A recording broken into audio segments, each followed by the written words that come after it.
ოცნების ანტისახელმწიფოებრივი ქმედებების და გადაწყვეტილებების გამო ქვეყანა ეკონომიკური კრიზისის ზღვარზეა. ექსპერტები კიდევ უფრო მძიმე პროგნოზებზე საუბრობენ. მოსალოდნელი ლარის გაუფასურება, ინფლაცია და ფასების ზრდა ყველაზე დრამატულად სოციალურად დაუცველ ფენაზე აისახება. 2 წელია უფასო სასადილოებში ერთი ადამიანის გამოსაკვებად გამოყოფილი თანხა ლარი და 70 თეთრია.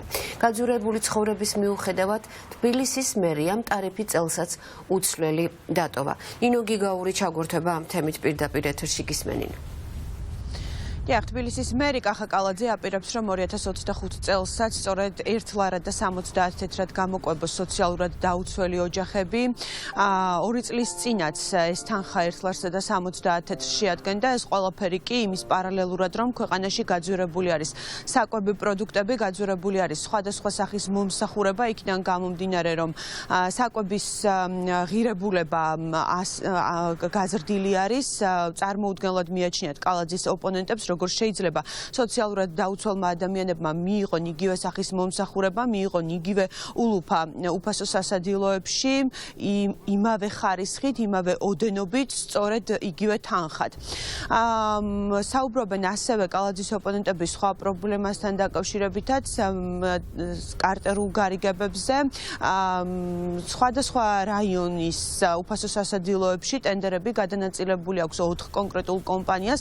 ბოლო წლების განმავლობაში ისინი ფაქტობრივად უკონკურენტოდ იღებენ მონაწილეობას გამოცხადებულ ტენდერებში და მუდმივად სწორედ მხოლოდ ეს 4 კომპანია ამარაგებს საკვები პროდუქტებით უფასო სასადილოებს. მაგალითისთვის თუ ერთ კონკრეტულ რაიონში დაახლოებით 3 მილიონი ლარი ჯდებოდა კონკრეტული რაოდენობის ბენეფიციარების გამოყვება, ეს თანხა არც წელს არის შეცვლილი და სწორედ ამ თანხას მოახმარს სოციალურად დაუცველებს თბილისის მერი კახა კალაძე. ეს ყველაფერი კი ხდება იმის პარალელურად, რომ მაღალი თანამდებობის პირებისთვის 2.5-ჯერ არის თითქმის გაზრდილი ხელფასები, თუმცა სოციალურად დაუცველები დაუცველებს მოუწევთ, რომ მიიღონ უფრო შემცირებული ულუფა 2025 წელს უფასო სასადილოებში, ან მიიღონ უფრო ნაკლებ ხარისხიანი პროდუქტი.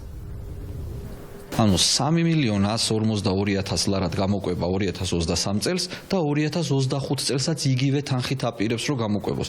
ანუ ფიზიკურად ვერანაირად ვერ მოხდება ისე, რომ 2023 წელს რა თანხაც გადაიხადეს მაგალითად წიწიბურაში, ბრინჯში და ასე შემდეგ ზეთში, იგივე თანხით შეძლო 2025 წელს ამ პროდუქტების შეძენა.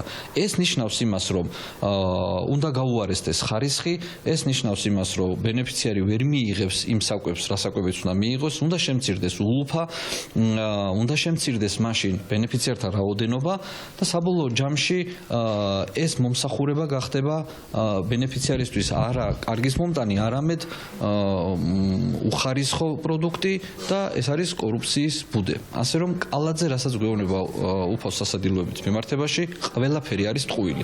ტყუილი არის ის, რომ თანხა მოუმატა და ტყუილი არის ის, რომ მათ კორუფცია არ არის. პირიქით ეს არის დიდი კარტელური გარიგება, საიდანაც სარგებელს ნახულობენ მერიისა და გამგეობის მაღალ ჩინოსნები. მაშინ, როდესაც ქართული ოცნების არალეგიტიმურმა დეპუტატებმა პარლამენტში პრაქტიკულად 2.5-ჯერ გაიზარდეს საკუთარი ხელფასები, ამ დროს კახი კალაძე და თბილისის მერია ამ გაძვირებული ცხოვრების და ფასების ფონზე აპირებს, რომ კვლავ ლარი და 70-ით გამოყვებოს უფასო სასადილოების 10,000-ობით ბენეფიციარი, რაც არის ამ ადამიანების დაცინვა უბრალოდ და სხვა არაფერი.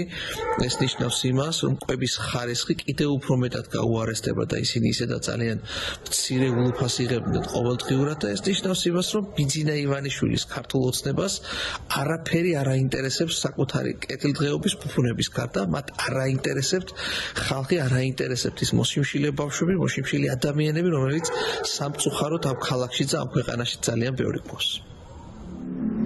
ბოლო წლებია ქვეყანაში უმძიმესი ეკონომიკური კრიზისია შექმნილი და მძიმე სოციალური ფონია. ძალიან ბევრი ადამიანი ქვეყანაში შიმშილობენ, ასევე ბავშვები, სულ უფრო მეტად იზრდება სოციალური შემწეობის მიმღებთა რაოდენობა ფაქტობრივად წლიდან წლამდე. ეს ყველაფერი კი შედეგი არის ქართული ოცნების მიერ გატარებული პოლიტიკის, მათ შორის გატარებული არასწორი ეკონომიკური პოლიტიკის და თუ ვიმსჯელებთ ბოლო დროს განვითარებული მოვლენებით და ძალიან მძიმე პოლიტიკური კრიზისით, უნდა ვივარაუდოთ, რომ სულ მალე შესაძლოა ეს ეკონომიკური კრიზისი კიდევ უფრო მეტად დამძიმდეს და კიდევ უფრო მეტად გაიზარდოს იმ ადამიანების რაოდენობა, რომლებსაც არ აქვთ ელემენტარული შემოსავალიც კი და არ აქვთ იმის საშუალება, რომ თავად გამოყვებონ საკუთარი ოჯახები და ამის პარალელურად სახელმწიფო მათ მხოლოდ და მხოლოდ ლარი და 70-ად გამოყვებას სთავაზობს დღის განმავლობაში.